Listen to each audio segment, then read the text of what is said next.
In 1960, a garage-built dragster shocked the entire racing world. In 1960, one man did something that every engineer, every factory team, every corporate-backed racer in America was desperately chasing. He broke 200 miles per hour in a drag racing car. No factory support, no million-dollar budget, no corporate name on the side of his car. Just a Greek immigrant, a garage-built machine, and a level of mechanical genius that the sport had never seen before. And NHRA's response? Silence. No trophy, no record, no headline. Just silence, and then, slowly, deliberately, the kind of institutional forgetting that only happens when the truth is inconvenient for the people in power. Today we are pulling back the curtain on one of drag racing's greatest injustices. This is the full, unfiltered, documented story of Chris, the Greek Karamesines, the man who was too real, too raw, and too independent for a sport that was becoming a corporate machine. Buckle up. This one goes deep. If you are new here, welcome. This channel exists for one reason: to tell the drag racing stories that the mainstream never touches. The hidden legends. The buried records. The names that deserve to be spoken louder than they ever were. If that sounds like your kind of content, hit subscribe right now. It costs you nothing and it means everything for this channel. Let's go back to the beginning. Let's go back to where Chris Karamesines came from, because you cannot understand what he achieved without understanding what he had to overcome just to show up. The year is 1928. A Greek immigrant family arrives in the United States carrying almost nothing. They settle in Chicago, the kind of working-class Chicago neighborhood where you learned early that nothing was handed to you. If you wanted something, you built it. If you wanted to go somewhere, you figured out how to get there yourself. Chris Karamesines grew up in that world. And from the time he was old enough to stand next to a car, he was fascinated. Not just interested, obsessed. The kind of obsession that takes over your whole personality. Where other kids were playing ball or going to dances, Chris was underneath a car. Taking things apart, putting them back together. Asking why. Always asking why. He had no formal engineering training. No mentor from a famous racing family. No rich uncle who could bankroll his dreams. What he had was instinct. A natural, almost supernatural ability to look at a mechanical problem and find a solution that nobody else had thought of yet. By the time the organized drag racing scene began to emerge in America in the early 1950s, Chris Karamesines was ready. He had spent years developing skills that most racers his age simply did not have. And he was about to enter a sport that was still finding its own identity. A sport where a self-made man from a Chicago garage could theoretically compete on equal terms with anyone. Theoretically. Because the reality of NHRA, the National Hot Rod Association, was already becoming something very different from that democratic ideal. And Chris was about to learn that lesson the hard way. But first, he had to make them notice him. Mid-1950s. The drag racing scene in America is electric. Tracks are popping up everywhere. Hot rodders from California to New York are turning their street cars into race machines. NHRA is organizing it, sanctioning it, giving it structure, and slowly, inevitably, giving it a hierarchy. At the top of that hierarchy, California. The West Coast establishment. The factory teams backed by Detroit's big automotive money. Chrysler, Ford, General Motors, they all see drag racing as a marketing opportunity and they start pouring resources into it. Professional teams with professional budgets. Engineers with slide rules and corporate salaries. Haulers and trailers and team uniforms. And then there is Chris Karamesines. His car, the ChiZler, tells you everything you need to know about the man. That name was not given to him by a marketing department. There was no focus group, no brand strategy, no corporate approval process. The ChiZler was Chris's own statement. I will chisel through whatever is in front of me. I will find the gaps. I will work my way through. The car itself was built the same way the name was chosen, with pure grit and ingenuity. Chris sourced parts from wherever he could find them. He machined things himself when he couldn't buy them. He developed setups that were unconventional, sometimes bizarre-looking, but almost always fast. And fast is what matters on a drag strip. In the late 1950s, Karamesines began traveling the national circuit. He was racing everywhere. NHRA events, independent events, match races across the Midwest and East Coast. And he was competitive immediately. Dangerously competitive. The kind of competitive that makes the well-funded teams start looking over their shoulders and wondering, who is this guy and why can't we shake him? He had no PR team spreading his name. He had no sponsor paying for travel and entry fees. Every dollar spent on racing was a dollar Chris had earned himself and chose to put back into the car. And yet, week after week, the ChiZler was there. In the top times. In the finals. Making people uncomfortable. But the real moment, the moment that should have changed everything, was still coming. 1960. The holy grail of drag racing at this point in history is not a championship. It is not a trophy. It is a number. 200 miles per hour. Breaking the 200 miles per hour barrier in a top fuel dragster is the equivalent of breaking the sound barrier in aviation. Every serious team in the country is chasing it. Engineers are doing calculations. Factory teams are throwing money at the problem. It is the obsession of the entire sport. And in 1960, Chris, the Greek Karamesines, gets there first. He crosses 200 miles per hour in the ChiZler. A self-funded, garage-built, one-man operation achieves what the richest and most powerful teams in drag racing were all desperately chasing. Sit with that for a moment, because I want you to feel the full weight of what that means. This is not a close race. This is not a points championship where officials can debate margins. This is a speed. A measurable, objective number. Either you cross 200 miles per hour or you don't. And Chris Karamesines did. So where is the celebration? Where are the headlines? Where is the NHRA statement recognizing this extraordinary achievement by an extraordinary man? There isn't one. NHRA refuses to officially recognize the run. Their stated reason, the timing equipment at the track was not certified to NHRA standards. The event was not an official NHRA national meet. Therefore, in NHRA's official record, it did not happen. Let's be fair for a moment. Timing equipment standardization is a real issue in motorsport. Consistent, certified measurement matters for the integrity of official records. That is a legitimate principle. But here is what you need to ask yourself. Who is racing at official NHRA national meets? Who had the resources to travel to those specific events, at those specific locations, and compete at the highest level consistently? The factory-backed teams. The sponsored racers. The California establishment. Chris Karamesines was racing wherever he could afford to race. Wherever the entry fees and travel costs made sense for a self-funded operation. And in 1960, the moment he did something nobody else had done, he happened to do it at a track that NHRA decided didn't count. Convenient doesn't begin to cover it. How and it was built to exclude men like him. To really understand what happened to Chris Karamesines, you need to understand the structure that NHRA was building in this era. Because this was not simply about one man and one record. This was about a systemic reality that shaped who could succeed and who couldn't, regardless of talent. NHRA in the 1950s and 1960s was transitioning from a grassroots organization into a sanctioning body with real commercial ambitions. Wally Parks, the founder, had a vision of drag racing as a legitimate, mainstream American sport. Television deals. Corporate sponsorship. A clean, professional image. That vision required partners. And partners meant money.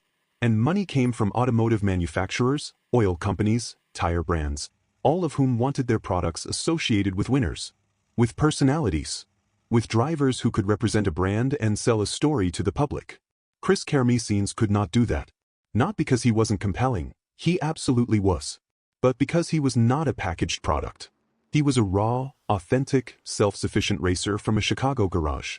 He didn't need NHRA's infrastructure. He didn't need their sponsors. He built his own car. He funded his own program. He operated completely outside the commercial ecosystem that NHRA was trying to create. And here is the uncomfortable truth about institutional power. When someone operates completely outside your system and proves they don't need you, that is threatening. Not personally threatening. Institutionally threatening. Because if racers see that a man with no sponsors and no NHRA backing can be among the best in the world, what does that say about the value of everything NHRA is selling? The answer to that question, the answer that protects the institution, is to make sure that man stays invisible. Not through a dramatic conspiracy, but through 1,000 small, procedural, quietly devastating decisions. The timing equipment wasn't certified. The event wasn't officially sanctioned. The win doesn't count toward national points. The record can't be confirmed. Death by paperwork. Death by technicality. Death by a system that was never designed to celebrate someone like him. Here is what makes the story of Chris Karamesines even more remarkable. He didn't disappear after the 200 miles per hour snub. He didn't give up. He didn't walk away from a sport that had already shown him exactly how much it valued him. He kept racing. For decades. Through the 1960s, while factory teams were developing nitromethane fuel systems and radical new chassis designs with corporate engineering budgets, ChiZler was keeping pace. Not matching them dollar for dollar. Not with the same resources. But with something they couldn't buy. An understanding of these machines that came from thousands of hours of hands-on, self-taught, trial-and-error genius. He was developing solutions to mechanical problems that professional engineers with formal training were struggling with. He understood throttle response, chassis flex, tire behavior, and fuel delivery in ways that were intuitive, built from direct experience rather than theoretical models. Other racers couldn't always figure out what he was doing because his approach didn't follow conventional logic. It followed a deeper logic. The logic of a man who had built and rebuilt the same type of machine so many times that he simply understood it at a level others hadn't reached yet. Through the 1970s, as top fuel racing costs continued to escalate dramatically, the gap between sponsored and unsponsored programs became impossible to ignore. Teams with factory backing were spending hundreds of thousands of dollars per season. Chris was still doing it the hard way, scraping together resources, reinvesting every dollar, finding creative solutions where others threw money. And yet, he was still there. Still competitive. Still making runs that made the sponsored teams take notice even when NHRA's cameras weren't pointing at him. The man raced in more events, across more decades, than almost anyone else in the history of the sport. He built and drove his own equipment. He never had a co-driver, a technical director, a team of engineers. It was always Chris. The track. And whatever he had figured out in the garage the night before. That kind of sustained excellence, achieved with that level of limited resources, represents one of the greatest demonstrations of mechanical and competitive genius in the history of American motorsport. And almost nobody talks about it. Eventually, NHRA did acknowledge Chris ChiZler. In their list of the top 50 greatest drivers in the history of the sport, they placed him at number 30. Number 30. All time. In the entire history of NHRA drag racing. On the surface, that sounds like recognition. It sounds like the sport finally giving this man his due. But look closer, because that number 30 ranking came with a detail that exposes everything wrong with how NHRA measured greatness. Chris ChiZler ranked 30th all-time, without a single official NHRA national event win on his record. Not one. And NHRA knew that.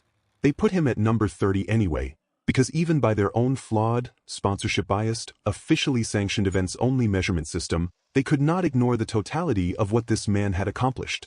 His reputation among racers, his longevity, his raw performance record across non-sanctioned events, it was undeniable even to an institution that had spent decades denying it. But here is the question that ranking raises. If Chris ChiZler was good enough to be your 30th greatest driver of all time, without a single national win, how many national wins would he have had if the system had been designed fairly?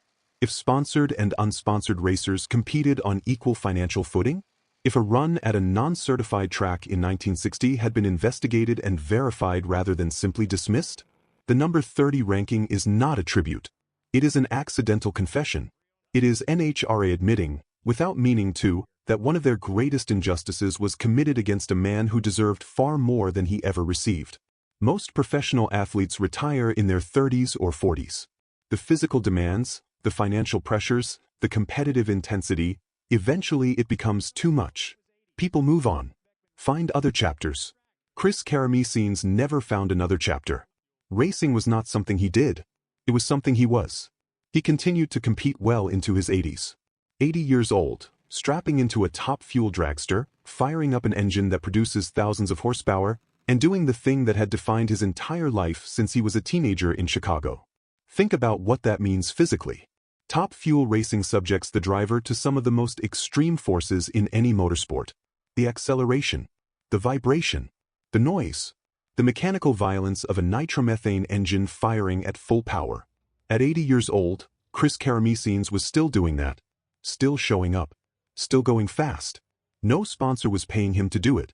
No corporate contract required his participation. He wasn't racing to maintain a public profile or fulfill a marketing obligation. He was racing because it was who he was. Because the car and the track and that quarter mile were the truest expression of everything he had ever been. And in those final years of competition, something beautiful happened. The drag racing community, The real community, the people who understood the history and respected the craft, began to fully appreciate what they had in Chris Karamesines. The nostalgia racing scene, which celebrates the cars and drivers of the 1950s, 60s, and 70s, embraced him as a living legend. Not because NHRA finally gave him a proper platform, but because racers know. The people who actually live this sport, they know who the real ones are. And the Greek was always one of the real ones. What his story tells us about racing. The story of Chris Karamesines is not just a story about one man and one record. It is a story about how institutional power shapes history, about who gets remembered and why, about the difference between greatness and visibility, and how those two things are often tragically separated by money.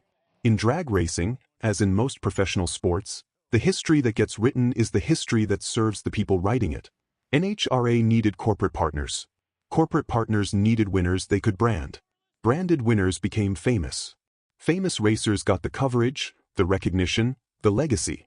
And everyone else, no matter how brilliant, no matter how dominant on the right day, no matter how revolutionary their mechanical thinking, got footnotes. Chris Karamesines was a footnote in a story he helped author. He was a supporting character in a narrative that should have been built around him. The 200 miles per hour record, buried. The decades of self-funded excellence, underreported. The mechanical innovations developed in a Chicago garage with no corporate budget, uncelebrated. The man himself, ranked 30th all-time by the very institution that spent years making sure he couldn't accumulate the official wins that would have put him higher.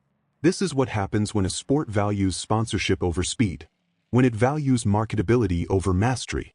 When it builds systems that reward the already privileged and quietly marginalizes the self-made. Chris Karamesines deserved better. The sport owes him more than a number on a list. And the least we can do, the very least, is tell his story properly. Loudly. Without apology. So here is the bottom line. Here is the truth that this entire story has been building toward. NHRA did not erase Chris Karamesines through malice. They erased him through indifference. And indifference, when it is systematic, when it is structural, when it is built into the very rules and measurements of a sport, is sometimes more damaging than malice. Because malice can be fought. Indifference just quietly buries you under paperwork and procedural decisions until the world moves on. The Greek never played their game. Never sought their validation. Never compromised his approach to make himself more palatable to the corporate machinery that controlled the sport's official narrative. And that integrity, that absolute, uncompromising authenticity, is exactly why the system could never fully accommodate him. And exactly why, decades later, his story still needs to be told. He was right. The system was wrong. And the 200 miles per hour barrier he crossed in 1960, certified or not, officially recognized or not, happened. A man from a Chicago garage, with no sponsors and no establishment backing, got there first. History knows. Even when the record books don't. Chris, the Greek Karamesines, raced for over 5 decades. He built his own cars.